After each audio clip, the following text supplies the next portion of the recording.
सच्चिदानंद परमात्म्याला सगुणाच्या आधारानेच पाहता येईल। परमात्मा सच्चिदानंद स्वरूप आहे हे जरी खरे, तरी ते स्वरूप सगुणाच्या आधाराशिवाय आपल्याला पाहता येणार नाही।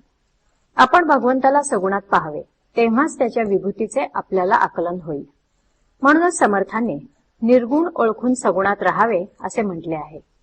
सत्य हे शांत आणि आनंदमय असले पाहिजे, हेच भगवंताचे मूळ स्वरूप आहे। ही सर्व सृष्टी भगवंतानेच उत्पन्न केली असून तिच्यामध्ये तो व्यापून राहिला आहे, अर्थात सर्व सृष्टी आनंदमय असली पाहिजे।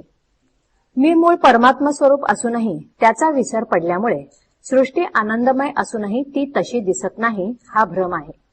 डोळ्याच्या आतमध्ये पाहण्याची शक्ती नसेल तर बाह्य डोळा असूनही दिसत नाही, परंतु आतमध्ये शक्ती असली तरी ती आहे असे बाह्य डोळ्यांशिवाय कळत नाही।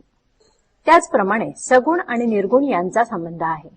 सत्य हे अखंड टिकणारे आहे म्हणून ते शांत आहे, ते शांत आहे म्हणून सनातन आहे, ते शांत आणि सनातन आहे म्हणून त्याच्याच ठिकाणी समाधान आहे, कारण अशांतामध्ये आनंद असणे शक्य नाही। म्हणून सत्य हे परमात्मा स्वरूप होय। परमात्मारूपी सत्य हे व्यावहारिक भाषेत सांगितले पाहिजे, पण व्यावहारिक सत्य मात्र निराळे असते।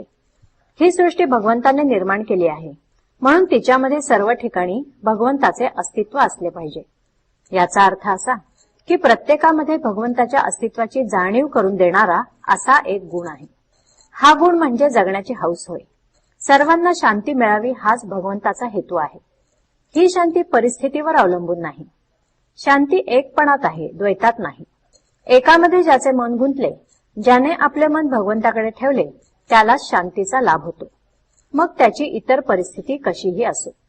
प्रपंचाचा अनुभव कष्टमय आहे, पण भगवंताचा अनुभव आनंदमय आहे खास, आणि त्याकरता त्याच्या नामाचे अनुसंधान हे एकच साधन आहे। भगवंताला पाहायचे असेल तर आपल्यालाही तसे व्हावे लागते। सत्वगुणात भगवंत असतो, तेव्हा आपण त्या मार्गाने जावे। आजारी माणसाला 3 गोष्टी कराव्या लागतात: कुपथ्य टाळणे, पथ्य सांभाळणे आणि औषध घेणे।